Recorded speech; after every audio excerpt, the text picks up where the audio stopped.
And if you analyze this chart here, you will see 6 levels of jobs.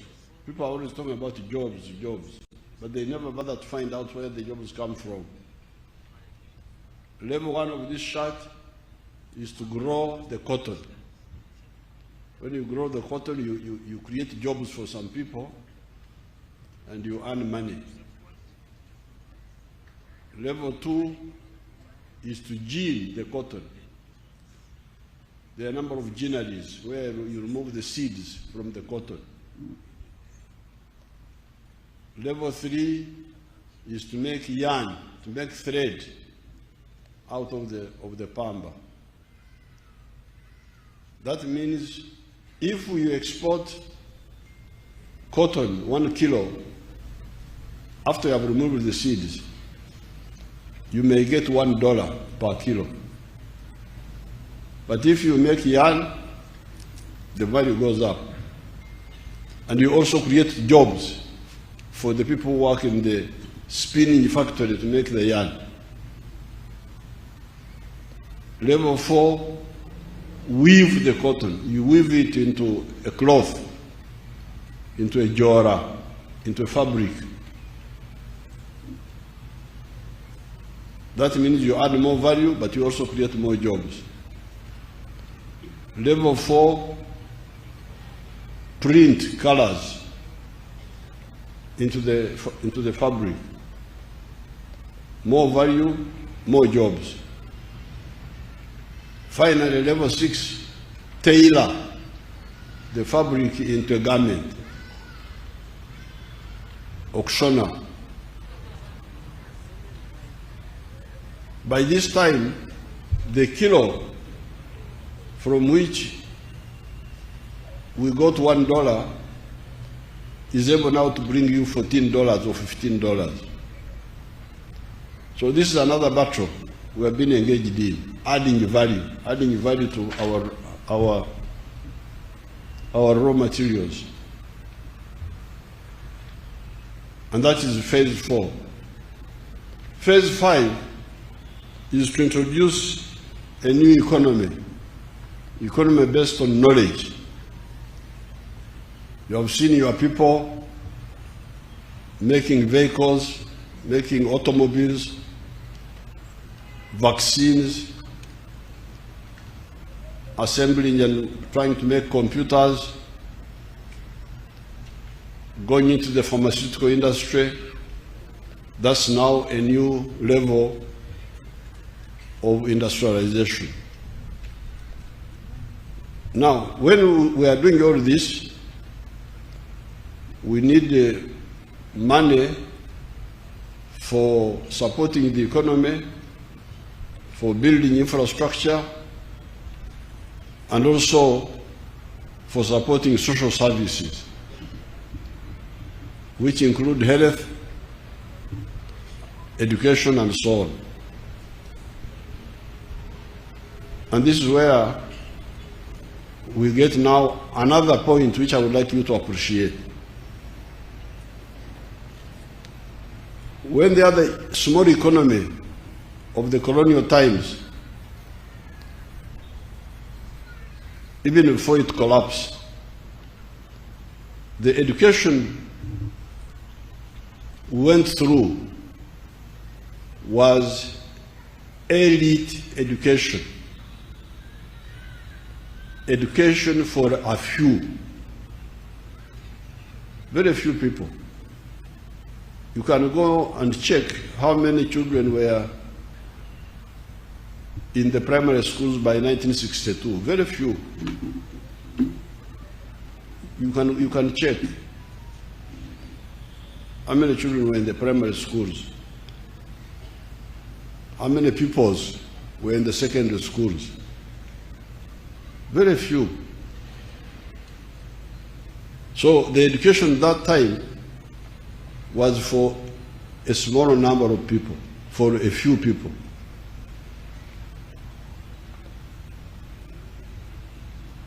But when we came in, we could not accept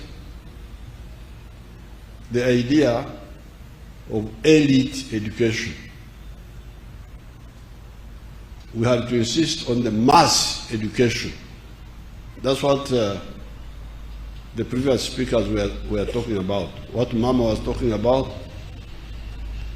and what Honorable Kaduchi was talking about. So you have got multiple tasks. First of all, you are trying to make the economy recover from collapse. Secondly, you are trying to make the economy, the other phases I've told you about, to expand and so on.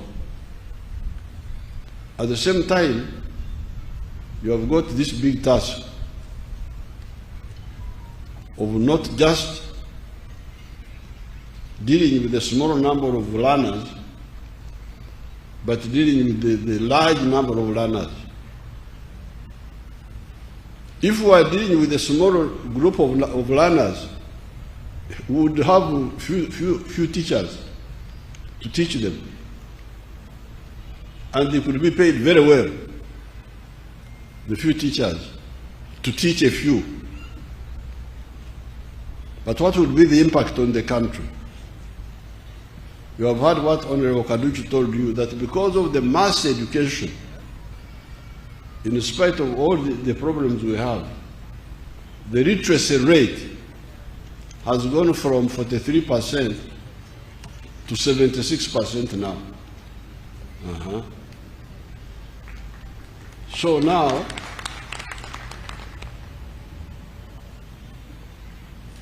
Awamuganda Wagambira abari baseka. You remember the Rugero?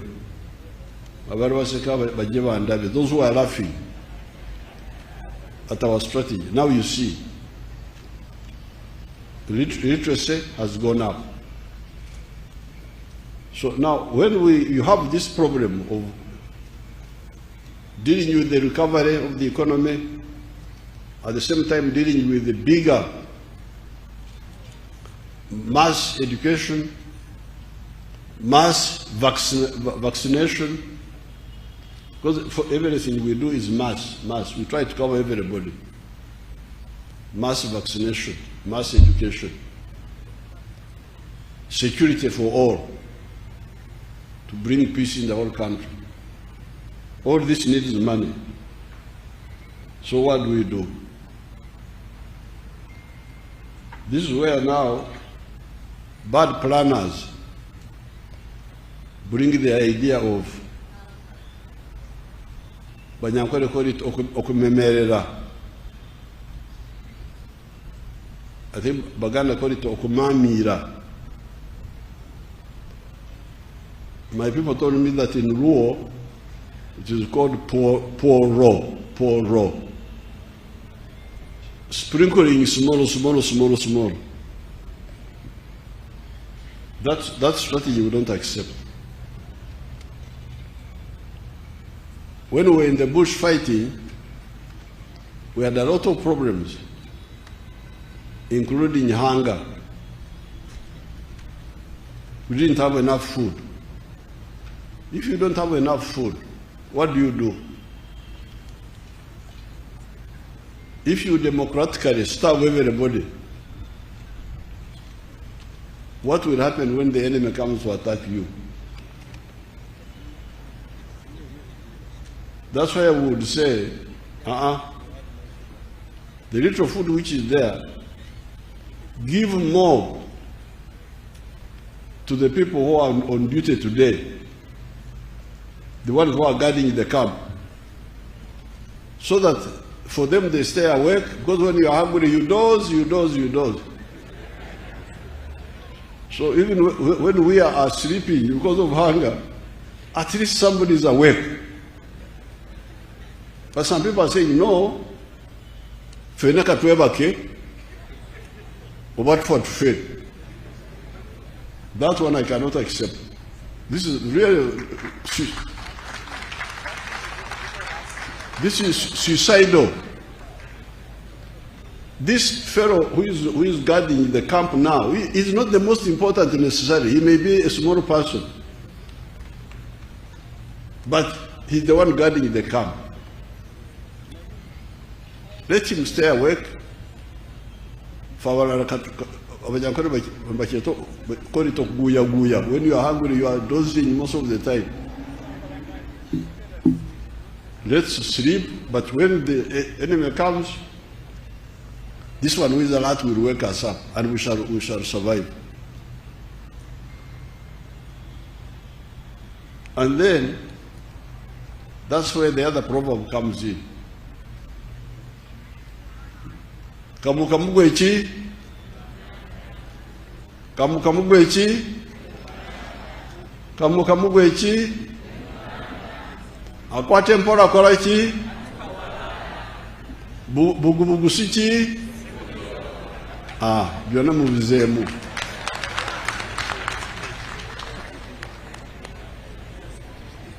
So therefore, I would really encourage, because if you see the economy is growing, like for instance, when we put more money in 2006, we put more money on the roads and put more money on electricity. Now we have got surplus electricity. With the Karuma, with the Simba, now we have got surplus electricity. It came because we put more money from 2006. You remember 2005, those who are old enough. Remember we had a problem of load shedding. When some parts of the country would be off without electricity, then you wait for hours. Now there is surplus electricity in the whole country because we said yes, we have got many needs, but in order for the economy to grow, we need electricity and some communication. There are other important, like water. If you see the budget of water in 2006 and after, it was quite small compared to what we put in electricity and put in on the roads. Not because we didn't know that water is important, but if you can't do all, what do you do? Why not start with something that will help you to get to a higher level? Because electricity will mean more factories, more businesses, and that means more taxes and so on. This is the context I want you to understand.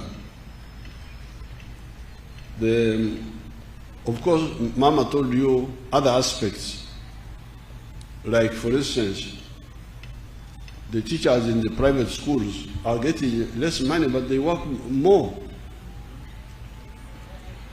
That one is a challenge. So therefore, our intention is very clear. The economy is growing. You can see the economy is growing quite fast. You have seen inflation is low. Our target is to pay all the public servants well, but also increase the numbers of the public servants. When we closed the schools, the number of the children who were sent home were 15 million children. Now, if you take the teacher pupil ratio of 50 per teacher, that means we need 300,000 teachers for 15 million children.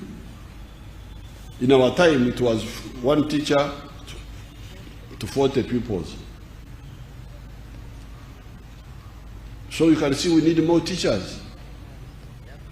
But now we are not able to hire them. But where we are going as the economy is growing, and if we all act together instead of empaka, instead of arguments and then struggles,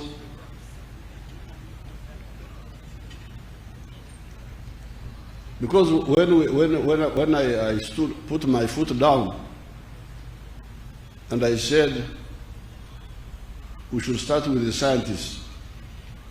I'm a person of social science. I'm a literature man. I can quote for you Shakespeare here, if you want. But we had a problem in Soroti. Soroti, we have got a very good flying school there. Soroti Flying School. Now, some of our people are trying to bring this democratic suffering, that we should all democratically suffer.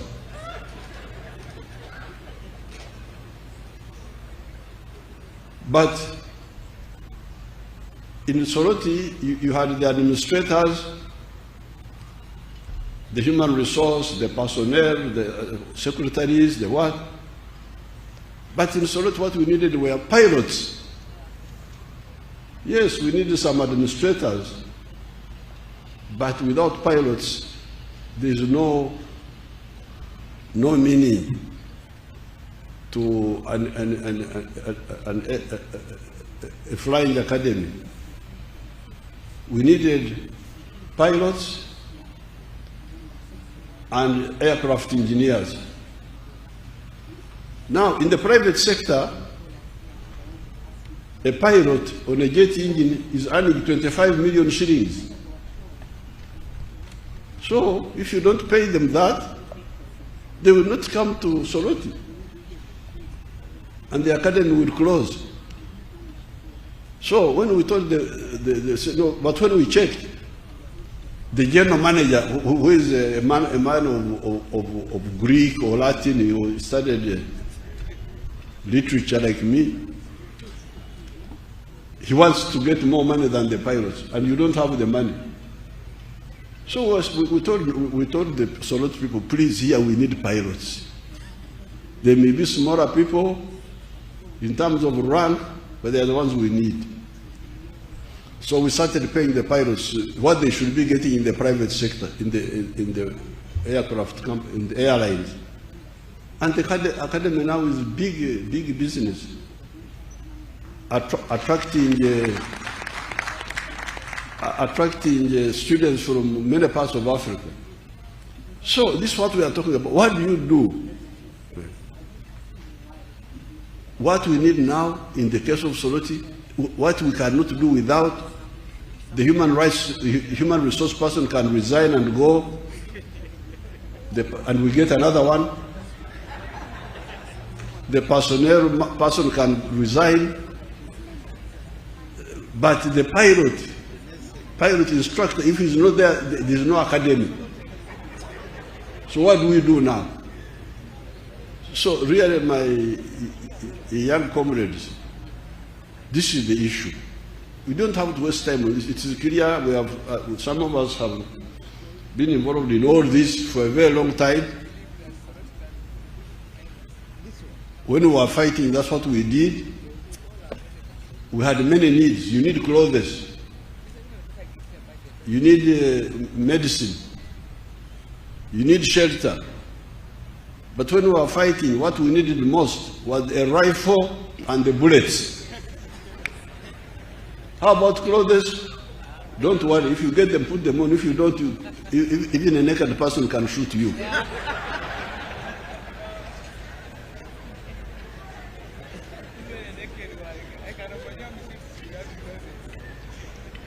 So, this is the strategy of Oksosowaza. Oksosowaza. To prioritize in order in the context of scarcity. So I thank you, the teachers. We shall examine the issue of the holiday for the Teachers' Day. Although we already have many holidays, because in Uganda Saturday is a holiday, Sunday is a holiday, The Muslims are saying that Friday should also be a holiday. So we shall end up being on holiday the whole week. Now, if you add all the other holidays, you go on and total up the holidays in a year. Next time we meet as Teachers' Day, I will bring you the figures. How many out of the 365 days? How many holidays are there?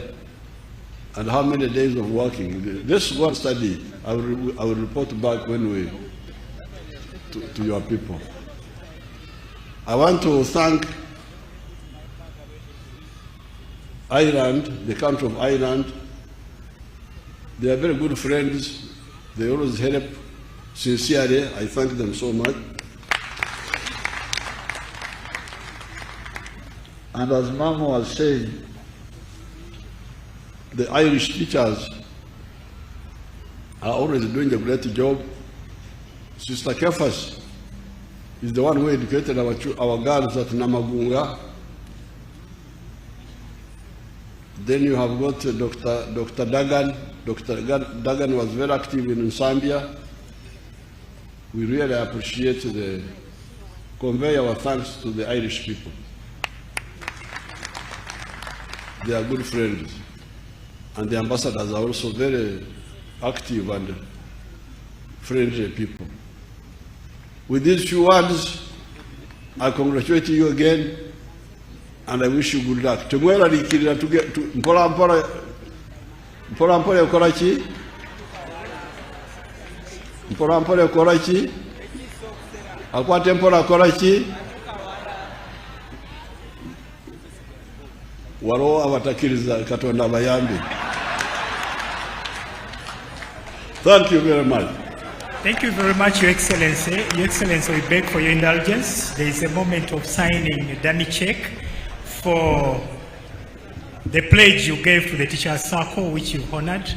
And so this is the moment when the following group of people should come closer to His Excellency to witness the signing. May I call upon all the honorable ministers present to join that witness ceremony. Honorable Minister of State for Primary Education, Honorable Minister of State for Sports, Honorable Minister of State for People with Disabilities, Honorable Minister of State for Kampala. May I also request that the Permanent Secretary, Minister of Education, joins that team, as well as the Chairperson of the Education Committee of Parliament. And finally, the representatives of the unions, the following chairpersons of the unions should also step forward. Elong Vincent, Mugaiga Aaron, Mutesa Sira Evans, Erima Jackson, Alum Susan, Mwamula Juma. So the moment now is witnessing the signing of the dummy check from His Excellency the President in fulfillment of the pledge of 20 billion shillings towards the teachers' circles. A louder hand clap for His Excellency for that offer as we get into that session. We are guided that after His Excellency and Mama have signed, the rest of us may sign later.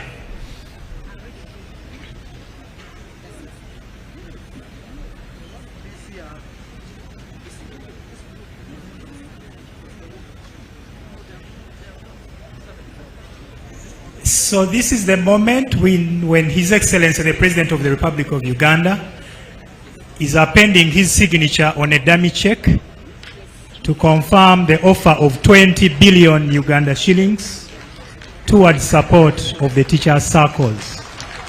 A louder hand clap for that very wonderful offer. Mama is also taking up the pen to append her signature as well. Another hand clap for Mama. Thank you very much, Your Excellency, for this offer. We are very hopeful that it's going to drive the teachers' circles to greater limits. Ladies and gentlemen, we would like to thank the New Vision so much for ensuring that the ceremony goes across the board on all their platforms, including their TV as well as the papers. We would now like to have, I can see His Excellency allowing another photo moment for the members of Cabinet and the rest of the team that went to witness that ceremony. Right after that, I'll request the band to just be on the alert, our Caltech Academy band, so that after you, then police band will take us to the other two anthems. Ladies and gentlemen, let's now be upstanding for the anthems.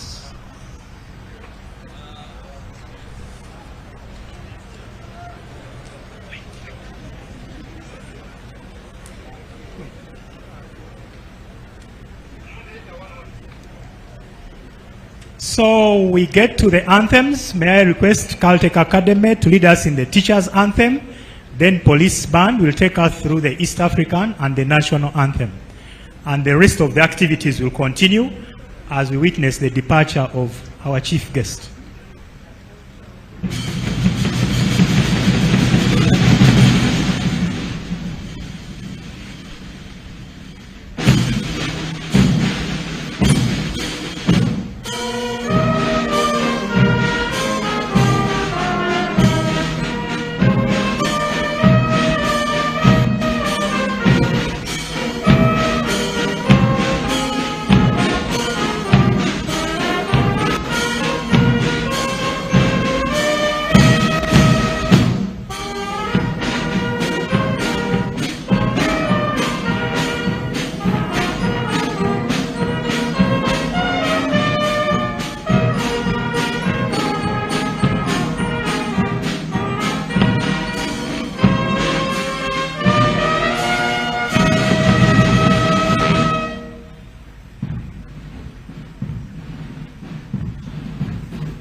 Thank you very much, Your Excellency. We continue to thank you so much for having accepted our invitation. We look forward